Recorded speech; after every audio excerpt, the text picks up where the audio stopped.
লোকের মধ্যে থাকি, লোকের মধ্যে ঘুমাই। ঠিক আছে, তিন ছেলে বিয়ে করছে, তারা ভিন্ন আলাদা হয়ে গেছে। আমার দেখে না। গল্পটি আজ বারেক মাঝির। জীবনযুদ্ধে বারেক মাঝির নৌকা নদীতে ভেসে আছে আজ ৩৫টি বছর। বাংলাদেশের রাজধানী ঢাকা শহরের পাশ দিয়ে প্রবাহিত হয়ে যাওয়া বুড়িগঙ্গা নদীতে বহু বছর ধরে লোক পারাপার করছেন বারেক চাচা। পার ভাড়া কত? পার জনপ্রতি? আপনার নাম কাকা? আব্দুল বারেক। আপনার এই পেশার সাথে আপনি কতদিন যাবত জড়িত আছেন? ৩০-৩৫ বছর। ৩০-৩৫ বছর। আমার ওয়াইফ আর একটা আমার মেয়ে আছে, আর একটা নাতি আছে আমার।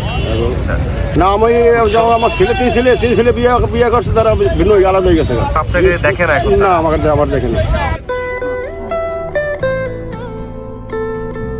বারেক মাঝিরা এভাবেই হয়তো হাজারো কষ্ট বুকে চাপা দিয়ে জীবিকা নির্বাহের জন্য প্রতিনিয়ত লড়াই করে চলছেন।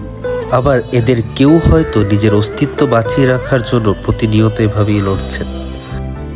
আজকে আমার রোজগার করছি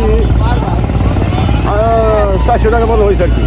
আমি সকাল করবো, রাত্রে আমি লোক পাই না, প্রায় ৬০০ টাকা হয়েছে আর কি। ৫০০ টাকা হয় নাই, মনে করে ৮০০ বাইরে ৫০০ টাকা হয়ে যাচ্ছে। 500 টাকায় আপনার দিন চলে? চলে না, কি করবো তখন, কোনো রকম চলে আর কি। আপনি কখন বাড়ি ফিরবেন? আমি লোকের মধ্যে থাকি, লোকের মধ্যে ঘুমাই, বাসা বাড়ি নেই আমার।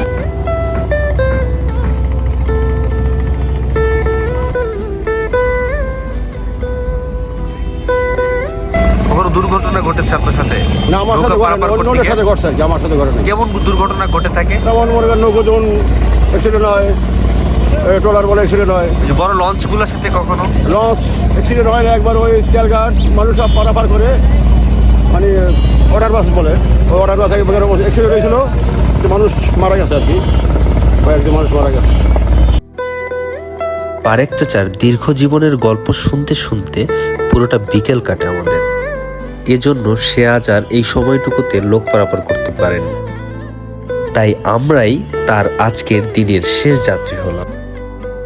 আপনার একটুখানি মানবিকতা, শ্রদ্ধা এবং ভালোবাসা ক্ষণিকের জন্য হলেও বারেক মাঝিদের মুখে হাসি ফোটাতে পারে।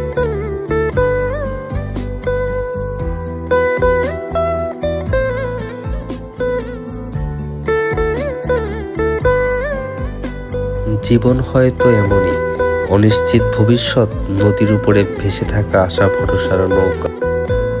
এই নৌকা তীরে এসে পৌঁছাবে নাকি মাঝ নদীতে ডুবে যাবে, মাঝি নিজেও জানে না।